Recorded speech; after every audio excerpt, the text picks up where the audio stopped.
Okay, but I'm going to talk about my book about life after death. That's what I meant. We're going a little serious here for a little bit. Because I talk at this also at ashrams all over the world. And they said it goes along perfectly with their teachings, with the Hindu religion. So I'm involved with a lot of different religions too, because it makes so much sense. But in my work, when you do the past life regressions, in order to do it correctly, you must take the person through the death experience. And a lot of hypnosis classes say, no, don't touch that, it's dangerous. It is not, because I've done thousands and thousands of people, and I've had them die in every way imaginable you could think of. And nobody's been harmed if you know what you're doing. And that's why I know it can't hurt. But during all that time, the 30 years I've been doing the past life regressions steadily, I took so many people through the death experience, because in the death experience, sometimes is the answer for the problems in this lifetime. You know, phobias, allergies, you can see where that would come from, the way they died in the other life.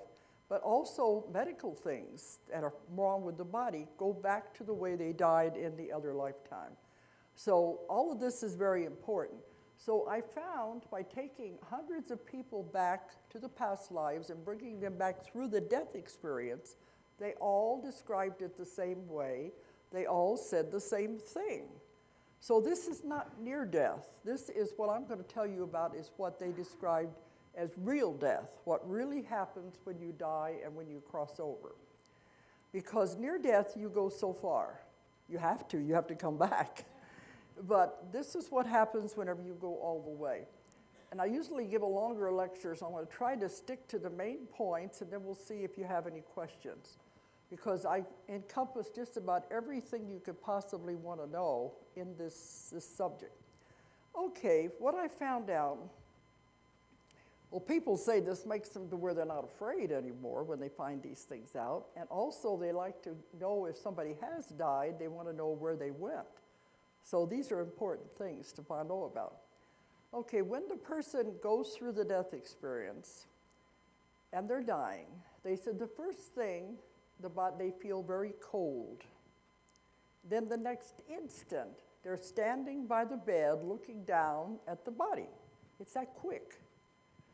They say it's just like getting up from one chair and sitting down in another chair. You just slide right out of the body. So they're standing next to the bed looking down at the body, and they'll say, gee, I didn't know I looked that bad. And believe me, the last thing they'd want to do is go back into that body. Usually it's sick or it's diseased and there's no hope of it ever getting well. They don't want to go back to it, because the next thing that comes into their mind is, hey, I'm out of there. I'm free. I can go anywhere I want. I can do anything I want. So that's what they want to do. They want to go on. They want to go home, really. It's the people who are left behind are the ones who grieve about it. They want them to stay with them. But do you really want them to be back in a body like that most of the time there's no hope for them? It's better to realize to let them go, because when you hold on to it, you're being selfish. It's just for yourself. I'm going to miss them. I want them to be with me. I don't know what I'll do without you, that kind of thing. It's a selfish thing, because really the parts I'm going to go through is you make a contract when you come in. And in this contract, you also make an exit plan. So all of this is planned before you ever come into the life. So the person is ready to go on. They have completed their mission. They have completed everything they were supposed to do. They don't know this consciously, but it is part of a plan. So the person who is grieving doesn't understand that. It's time for them to go. They are going back home. And you have to continue with your life as part of your plan and your contract. Anyway, the first thing they say is, oh boy, I'm out of here. I'm going to get to leave. I can go home. And I've found you are never alone. This is one of the greatest fears people have. They think when they die they're going to be alone, going into the great unknown. That's not what happens. You are never alone. You're never alone when you're alive either, but you don't realize that. Because when you come into a lifetime, you have a guardian angel, if you want to call it that, a guardian angel or a guide that is assigned to you specifically. They have to be with you your entire lifetime. They have to take care of you. They have to be there for you. And they love to help you, but they can't interfere. They can only help if you ask for help. And if you do, boy, do they take over. But sometimes it can be a deceased relative that is assigned to you to be your guardian angel. But you do have one. And if your life gets a little complicated, you may have more than one. You can have as many as 4, all taking care of different things. And if your life takes a sudden turn in a different direction, sometimes these guides will change places, and another one will come in that has more expertise in your field that you're going into. So you always have somebody there. So whenever you actually die and leave the body, you always have someone, I call them the greeters. Someone will come to meet you and take you where you're supposed to go. Now, all of you have probably been with somebody dying in a hospital, and they see unseen people around the bed. Have you ever had that happen? Usually it's deceased relatives. They see them standing around the bed. This is very real. The doctors and the nurses try to say, well, it's just the drugs or the oxygen deprivation because they're dying. No, it's very real. And I've had other nurses say it happens a lot, that they will see people there, and you notice they're always very happy. So-and-so is here, and they know they're going to go with them, husband, relative, or whatever it is. So if they aren't there, the guide or guardian angel will be there, but you'll always have somebody to take you where you're supposed to go. So then they're taken to the other side. Now, usually when I'm talking to an audience, I say, how many of you have ever had near-death experiences? There's always people in the audience that say they have had near-death experiences. I don't care what the doctors say, it's very, very real. That I've had enough proof of it in my work, I know it's very real. But in most of the near-death experiences, the person either going through a tunnel or they're going out of their body, they are going toward a huge light. And they never reach that light. They usually are turned back before they get to that light. Usually there's somebody there who says, are you sure you want to go? You have a choice, but maybe it'd be better if you go back. Your family needs you, things like that. But sometimes there's someone there to give you a choice if you want to return or do you really want to go on. It's your decision. But whenever they decide to go back, they never go all the way to that bright light. I found out what that bright light is. This is why they don't actually die, because they don't go all the way. The bright light is a huge energy source. You may even want to call it God if you want to, but it's a powerful energy source. And when you actually do leave your body and die, you go through that light. And when you go through that light, the silver cord is severed at that time. You're all attached with a silver cord, our spirit, which is the real you, and the body the entire time you're alive. Because every night you go out of your body. Everybody does. The spirit, the real you, imagine how bored it would get sitting around waiting for the body to wake up. The body's what gets tired. The real you doesn't. And so it's sitting around waiting for you to get up. Okay, let's get on with it. As soon as the body goes to sleep, you're out of there, having all kinds of adventures. You're going to the spirit side, you're talking to your guides and your masters and getting instructions, or you're off anywhere you want to go in the world, seeing people, looking in on them, whatever you want to do, or you can go off to other planets, other dimensions.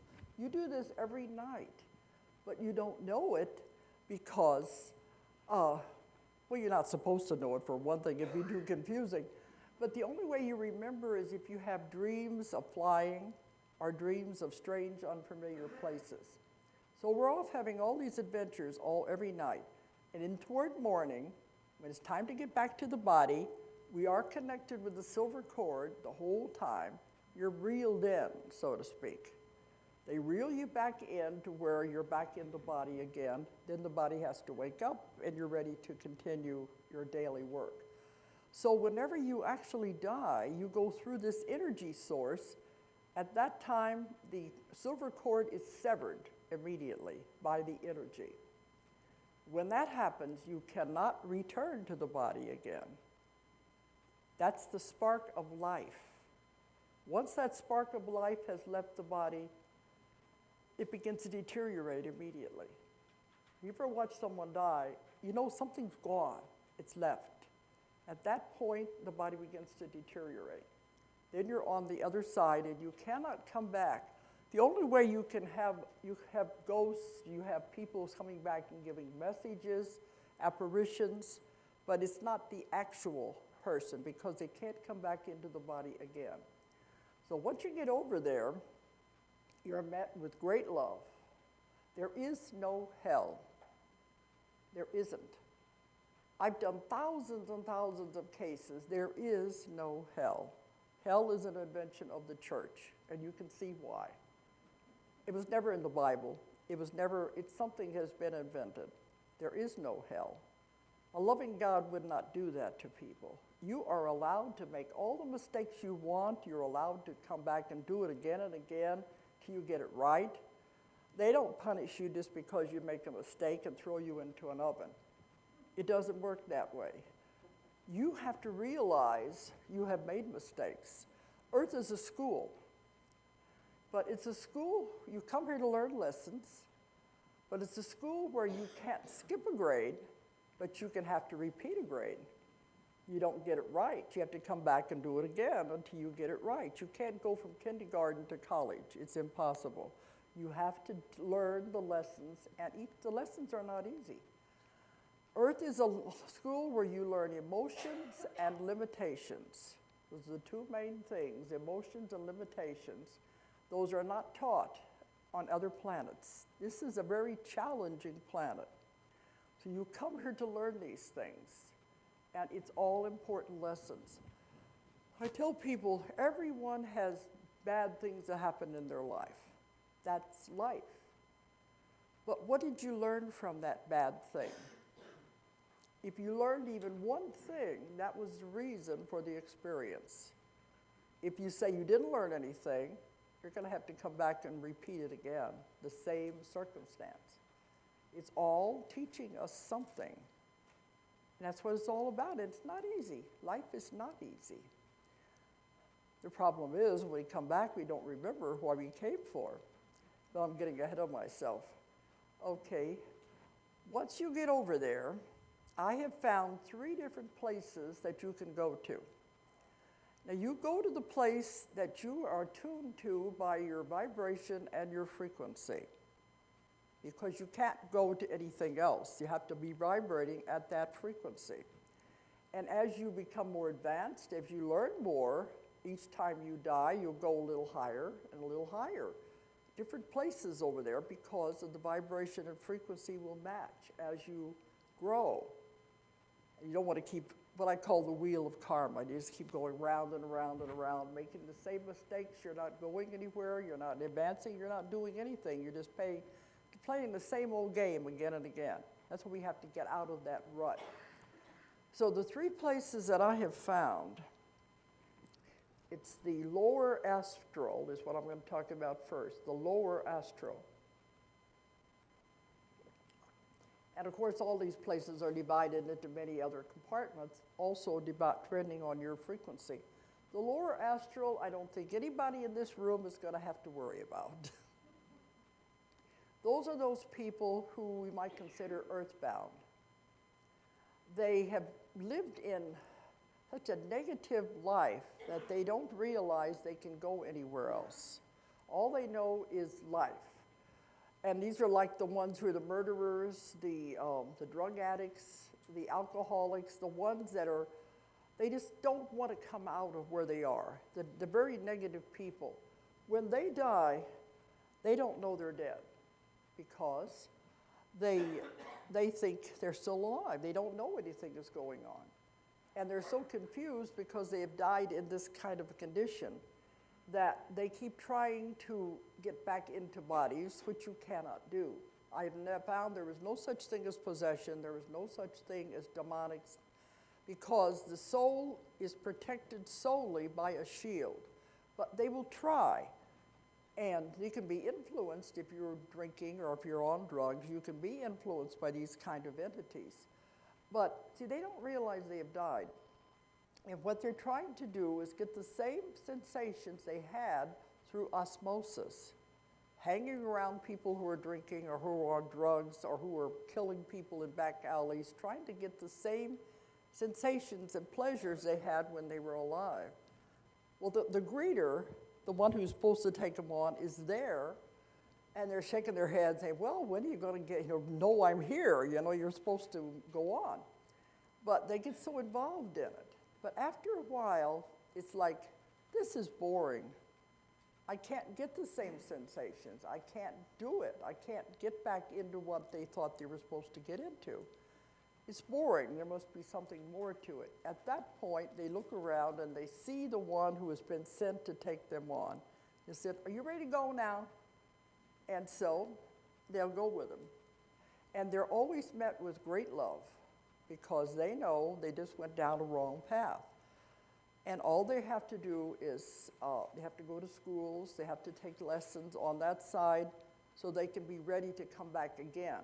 You come back too soon, you're not ready because it's that negativity will carry over. So that's the lower astral. And I don't think anybody here is going to have to worry about that, but you should know it's there. The middle astral is, I think, the equivalent of what the churches call heaven. It's very beautiful, it's very wonderful. They've all described it the same way, that there's a beautiful lake, there's hills around the lake, there's all kinds of houses. If you decide your idea of heaven is to live in a house just like you just left, or maybe one that's better, maybe you want to live in a castle, you can have it. Your idea of what is the best, what is your idea of heaven? That's where you will go to, what kind of a house. If you decide you want to spend eternity living in this house with your friends, your relatives who have died, that's your idea of eternity, you can have it. That's what the churches usually talk about as heaven. It's extremely beautiful. There's music in the air. They said the colors are so vibrant that some people who have had near-death experiences bring back that memory of the colors, especially the flowers. There's huge gardens, and the colors are so extraordinary. You've never seen anything like it. And they remember when they come back from near-death experiences, they say even the molecules of the plants and things seem to be vibrating for a while after they get back because they have that memory of the colors in their mind. And I asked them one time, is that an imitation of Earth, our plants and flowers? And they said, no, Earth is a very poor imitation of what's over there. If you could imagine flowers that never die, roses that are always perfect, that is what it's like over there. So it's extremely beautiful. So they go and they're living with their relatives, doing everything they ever wanted to do, and it's the idea of a perfect heaven. The only problem is, it doesn't last. That's not the way it is.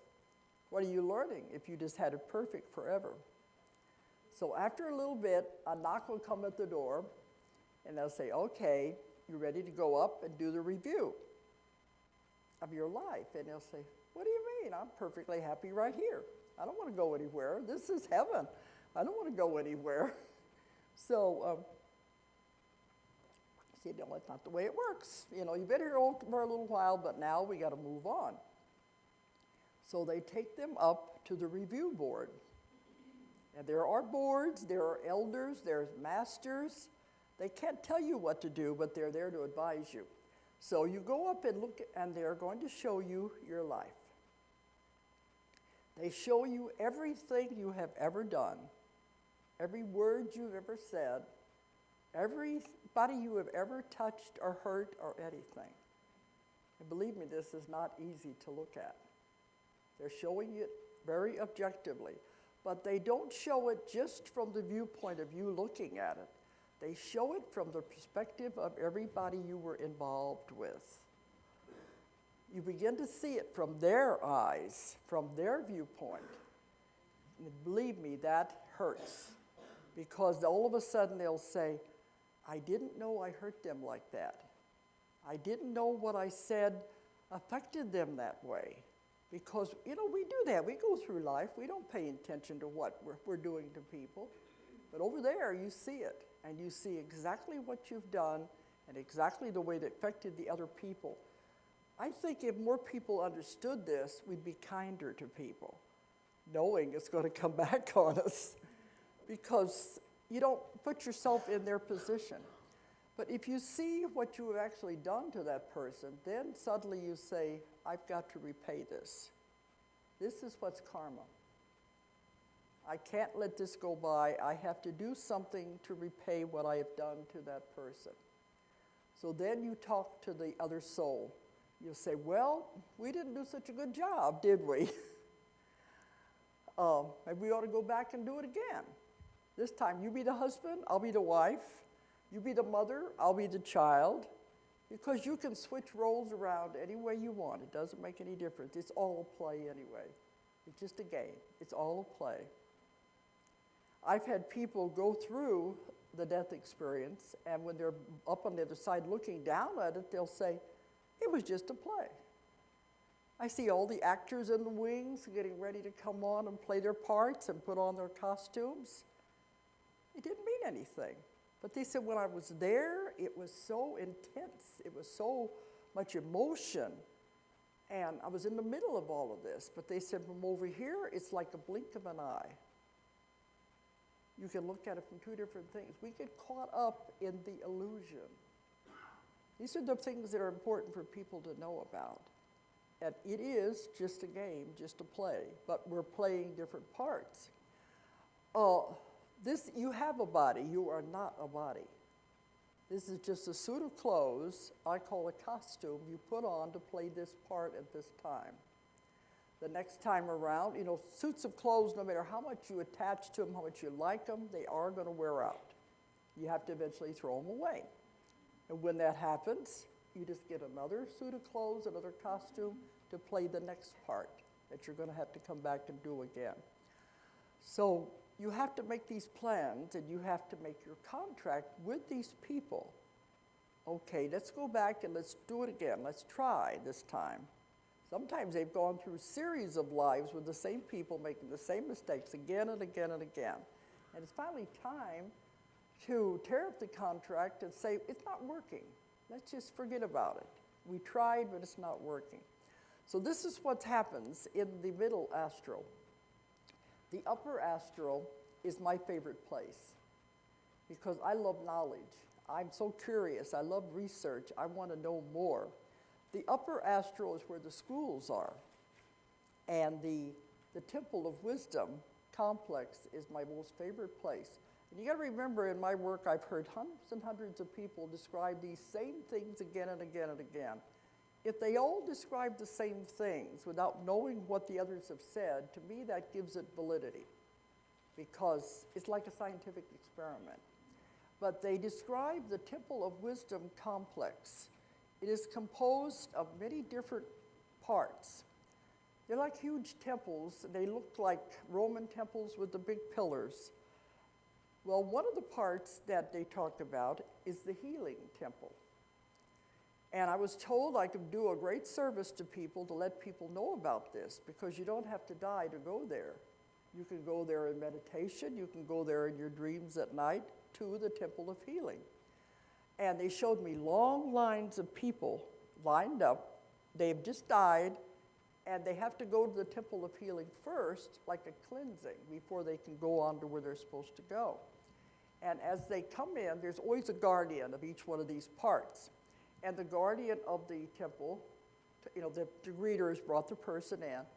They take the person into the center of this dome-shaped room. And the top of the dome is full of beautiful stones of every color you can imagine. And the light comes down, and it's just beautiful, shining down on the floor.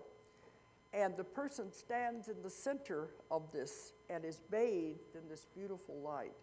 And what it does, it takes away any residue of anything that you've gone through, maybe the death or anything you've gone through in that life. It just washes it all away so that you can go on to where you're supposed to go. But they said if people wanted to go there and be healed, they could also picture it and go there at night, because they said they can tell the ones who are not dead. They see the silver cord trailing behind them, and they know that they're there for a different reason. Another part of the Temple of Wisdom complex is the Tapestry room. And I've written about this in many of my books. The tapestry is huge, and it goes for miles. It's on one huge wall. And the people that have seen it said it's almost like it's alive. It's a fabric, but it's like it breathes. It's almost alive. And in this tapestry are many, many threads. Every one of you has a thread in the tapestry. It's the thread of life. And it's the story of your life is in these threads in this tapestry. And it shows how it all interweaves and all interconnects, how we all affect each other and how we're all connected together. So it's like you're one, but you're also everything. So everybody affects everybody else in some way as it all interweaves. And they told us that it'd be very important for people to realize you don't know how much you affect other people. What you say, what you do affects everyone in your life. This is because we're all interwoven and we're all affecting each other. So the tapestry of life is very important. You can see we're all, once you understand these things, there's no prejudice, there's no judgment, because we're all the same. We're all trying to learn something and get out of this rat race off of the wheel of karma. We're all here for the same reason in this school. You can't judge people. They're just at different stages of their growth and different classes that they're taking. So the tapestry is very important. And it's been explained in several of my books, if you've read mine, about that, what happens when people go into the tapestry and go on the other side into our concept of time. Okay, and my favorite place is the library. Because every time I go there, there's always a guardian. Now, I don't go, I'm taking my person there, but I feel I've seen it enough that I know what it's like, and it's beautiful. There's a guardian of the library. So when you come in, I come with the person, and the first thing they want to know, oh, okay, it's you again. What do you want to know now? Because they know me. So that everything I've written about, my research, I ask them questions, I can have the information, because the library contains every information you can think of. This is how I got the information I wrote about Earth mysteries, about Atlantis, all these things by going to the library. Because the library has everything that is, all the knowledge that has ever happened and all the knowledge that ever will be, that we cannot possibly imagine, is all in this library. So to me, it's a most favorite place. And if you want, you can see it as books. You can see it as energy. People have asked me about the Akashic records. They're there also. You can have access to them. But this is the way you want to obtain the information. You can do it by reading or by accessing the scrolls or however you want to get it. But there are other ways to do it also, and this is how I've got a lot of the things I've written about. Along the sides of the library are rooms. In these rooms, it's rather like going in Star Trek in the holodeck. You step into those rooms, and if there's something you want to know about, it appears around you, and you're right in the middle of it, and you can see it happening. And that's how we found out about the lower astral. We didn't want to go there. They just took us there and showed us these things. So when you're in the rooms, you can see anything you want and have all knowledge that you want. So you can see why I love this, because this is where I get the things I write about, is in the library. It's just so wonderful. So that's the library. And the other places are the schools. Now, they said in these schools, you also go to the level that you vibrate at, your frequency is at. You know, my idea of heaven, what they always talk about, floating around on a cloud, playing a harp, that'd be so boring. That's not for me. I'm always looking for information. My idea of heaven is the schools. Because in these schools, you can have all knowledge of anything you possibly want. Everything is possible to be learned over there. So I asked them, okay, if you can learn everything there is over there, why do you have to come back to Earth? Wouldn't that be easier? They said, no, because over there, it's like book reading versus hands-on experience. You can read about it, but you're not experiencing it. And they said you do. You learn a lot, but it'll take much, much longer because you're not having the hands-on experience, the interaction with people. Because they said, yeah, you can read about love, hate, jealousy. You say, well, it's not hard. I can do that. But you get down here, and you get in the middle of it. Everybody else's emotions. It's not easy at all. But you learn so much more than you would over there. It's just like if you went to college and took chemistry, you're in the laboratory.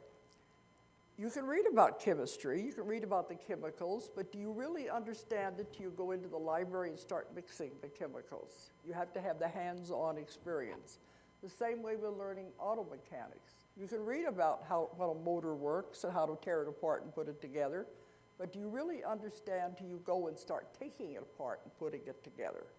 That's the difference. So they said that's why we choose to come back, because we can learn faster, we can pay our karma back, and we can be finished much easier. So we choose to come back, and we make our contracts with these other people.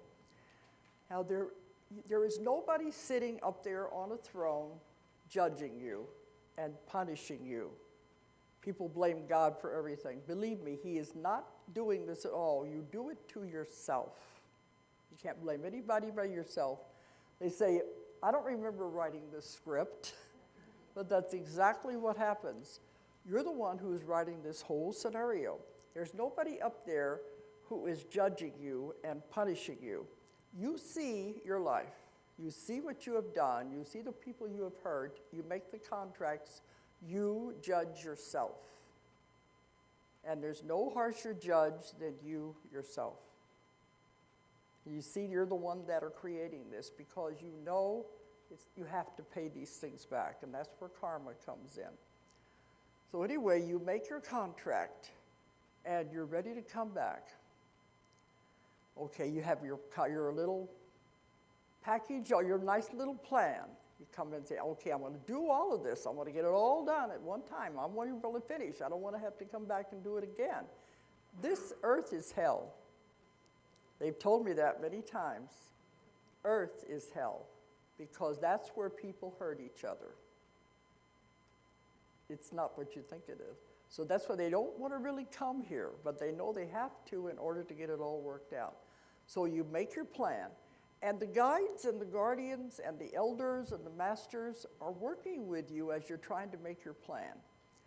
And sometimes they will give you 2 or 3 different scenarios you look at. This is the lives you could pick. Which one do you want to do? You want to be a man? You want to be a woman? Do you want to be an Eskimo? You want to be an Indian? What do you want to do? And you pick your scenario of what you want to be. Sometimes you want to take on too much because they'll say, I want to get it all done at one time. And they say, you know, it's not a very good idea. They can't tell you what to do. They can advise you, but they'll say, you know, it's going to be really hard if you do it like that. You said, oh, I don't care. I want to get it all done. It's like taking college and not leaving any time for extracurriculars. You just study all the time. You can't take it. It's too much. They said it doesn't matter if you get it all done at one time. You can always come back and do the rest. Do as much as you can, as good as you can. That's all you're expected to do. So they'll tell you, all right, if this is your decision, it's not going to be easy. We'll help you, but it's going to be hard. So you make the decision. You write the script. You pick the characters. You make all the agreements with them. I'm going to be your husband, wife, daughter. I'm going to meet you on a street corner sometime, and we'll be friends from then on. You try to write the whole scenario. You come in with your nice little plan, all wrapped up like a Christmas present. The problem is, this is a planet of free will. So everybody else is coming in with their nice little plan. So it's all going to clash. So what they always say about best laid plans, I've had them go through the death experience and they'll say, what happened? I had it all figured out. Life happened. So it's not perfect, but that's what it's all about. We're learning. We're learning lessons. We're trying to get better at it. We want to get off of the wheel until we can be finished and return to God and never have to come back here again. That's the idea. So we come in with our plan anyway. And to make it even more complicated, you're coming in with your plan, but you can't remember. Not allowed. What are the rules? Over there, everything is so clear, so plain, makes so much sense.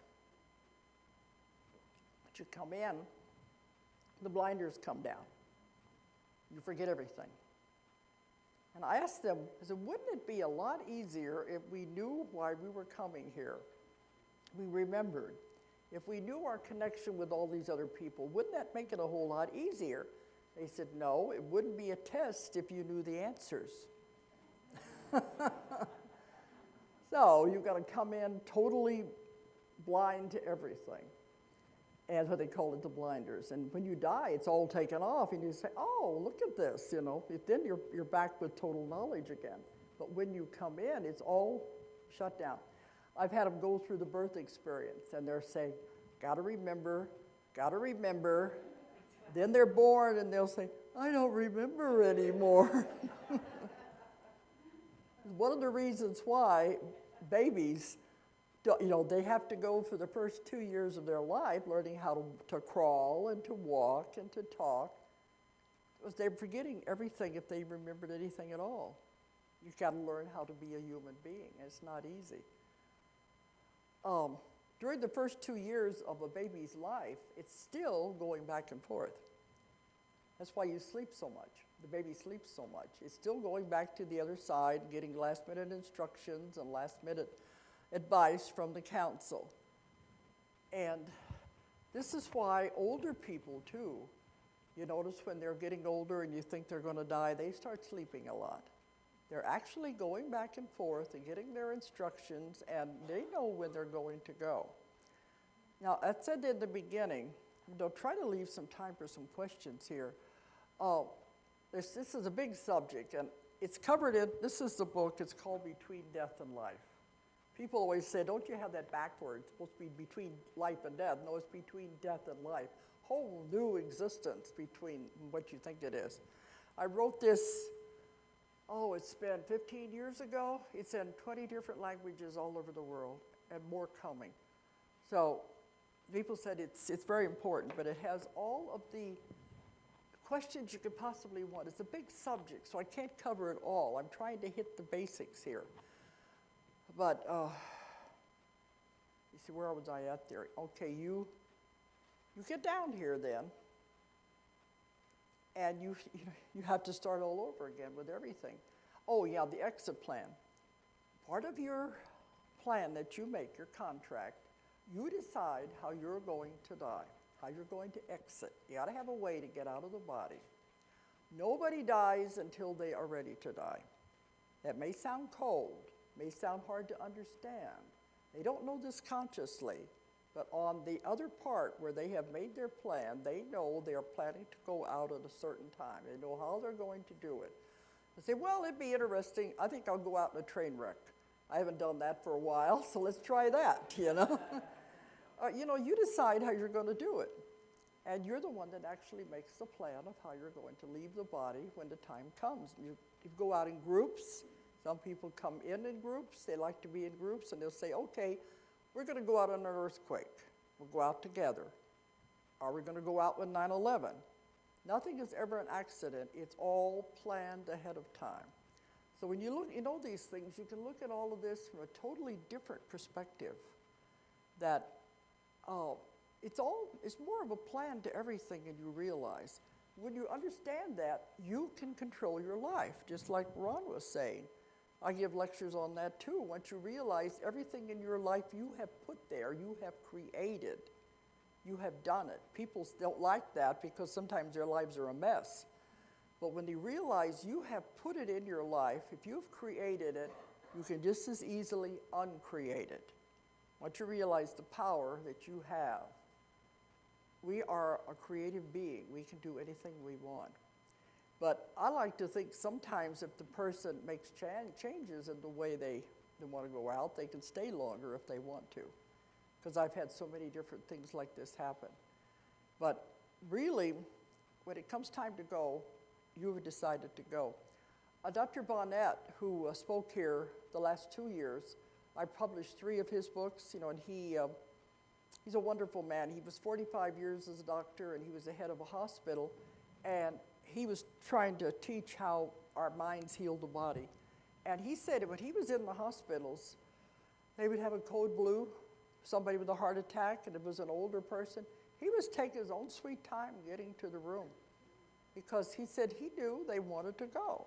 Why keep them here? And he was waiting for, they want to go, let them go. And he said a lot of times he'd be standing around the bed with the other relatives and they're all crying and everything, and he was telling them, let grandma go. She doesn't want to be here anymore. They're the only ones holding on to. He said she's sick, she's tired, she wants to go. But it takes another way of looking at all of this. And I don't know if this is bothering you or not, but people say when they realize what it's really about and where they go, and it's so extremely beautiful over there, their home, and they're so happy that you wouldn't feel bad about it. So there's a whole lot more to it, but Julie, you back there? You want to get the microphone? And I've got time for some questions anyway. But there's a lot because I don't think there's any, some questions I wait because they're pretty serious. And so if I give a longer lecture, we try to cover a lot of these. So just cover as many questions as we can real quickly here. Okay. Well, go over there first. They had their hands up first. Okay. But it's a lot to this anyway. Okay. And I've spoken in Unity churches about this, and the Ashram said this fits in exactly with their beliefs too. Yep. This is kind of a silly question, but when you're out traveling and astral traveling at night, and it comes that 3 a.m. time that you have to get up and go to the restroom. I didn't get that what?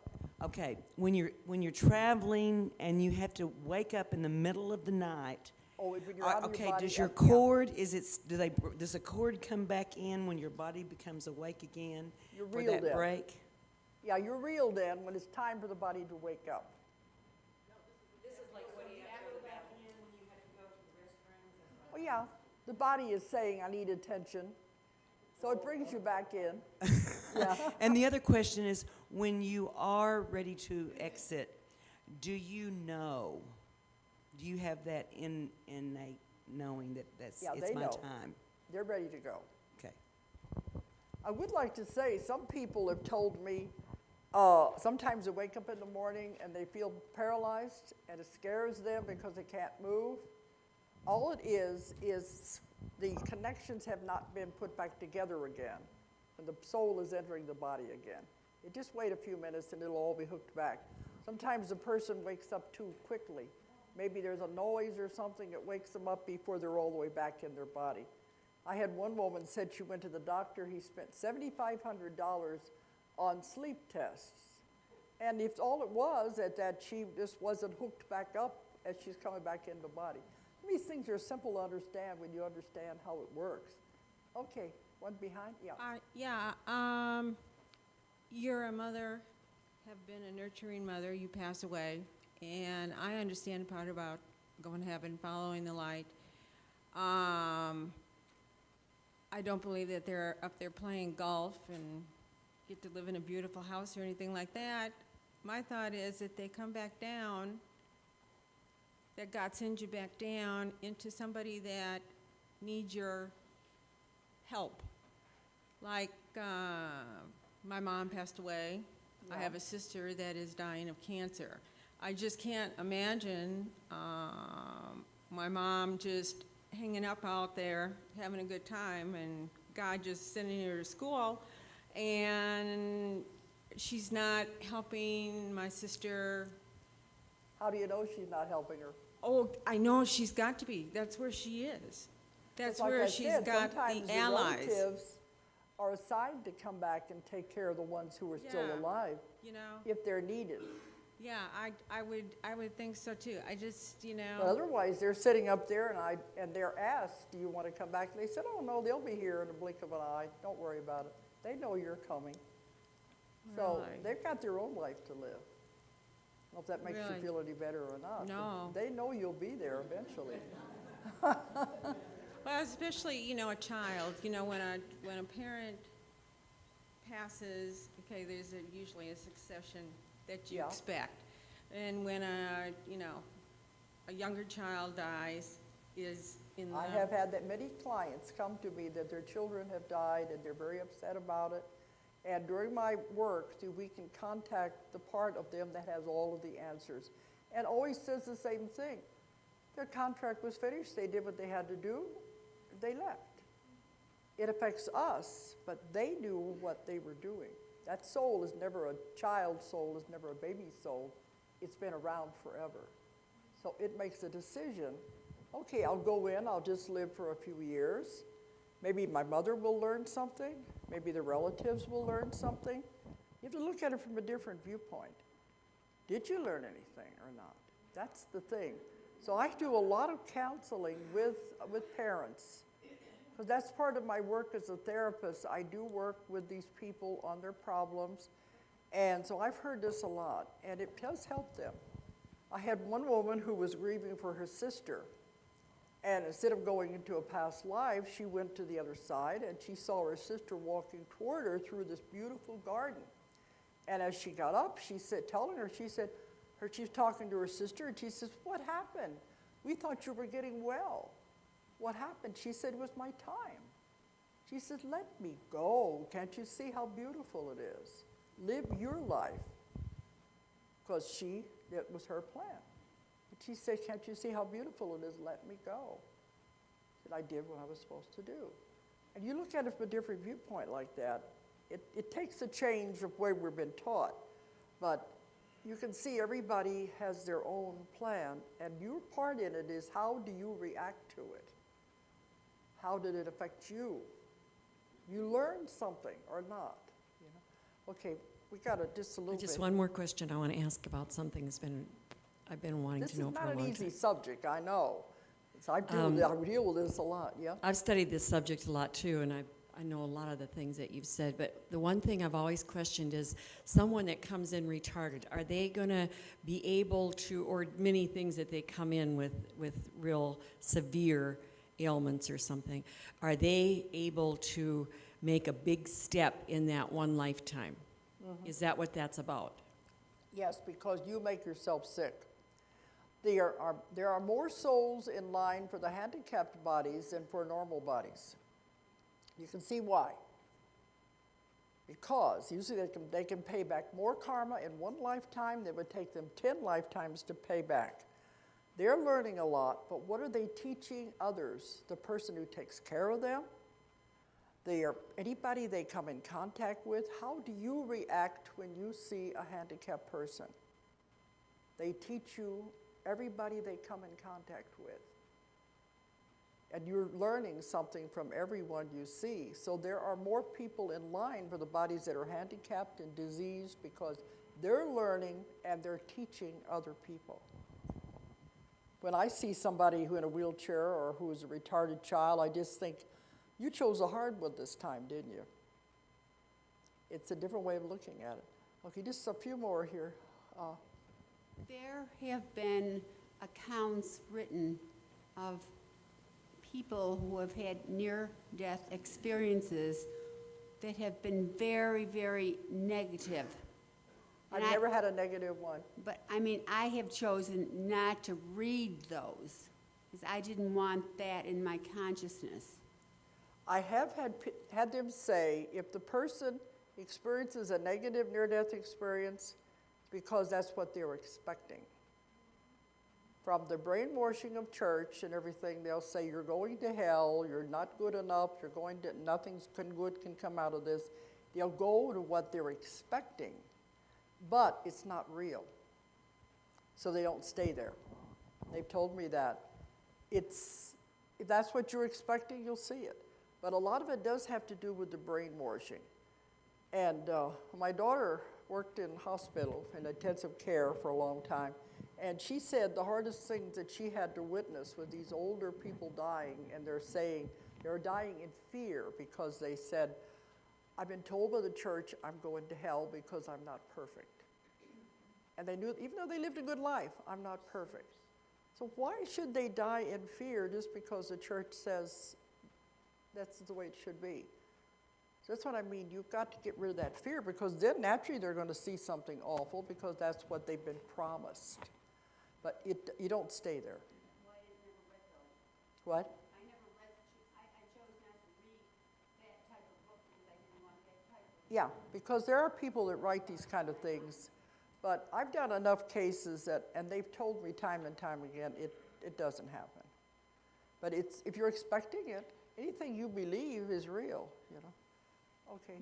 Yes, I have a true story. A friend of mine, about 2 years ago, she spent about 10 years looking after her mother, who was gradually dying. She had no other one. It's hard to, I can't understand. Sorry. Should I? Oh, have And put it down a little bit. Down here? It's very distorted, yeah? Does this sound better? Up a little bit. Now? Yeah. Try there, okay. See, I need help. I'll see. Thank Okay. you. No, it's a good friend of mine, and she had been looking after her mother, who was gradually dying for many years. And I'll just sum it up, say it took nearly 10 years. After about 9 years, she moved to Oklahoma, and she said her mother got so weak, she needed care 24/7, and so on and so on. But she said her mother was gradually dying, she could tell, and the nurses 2 or 3 times that came in the night thought she was just about dead, but she came back. And finally one day, but she knew her mother was very concerned with her because she was alone, she had no children, she was not married. She was concerned for her daughter, for my friend, Carol Jean. And she knew that her mother didn't want to leave her in this rented house that was full of mold and all this stuff. Her mother didn't want to leave her in a condition where her daughter would suffer. So her mother, one night, she said, I know my mother died. Of course, she had nurses training. She knew. She said, my mother's heart stopped. The blood test she gave her, she said, I couldn't bring her back. And she said, I just went on my knees and I prayed to God. And she said, then I went to get some medicine or to cover her up, and she said, I put the sheet over her face, and all of a sudden, Mother started breathing. This was after quite some time. So her mother lived another year.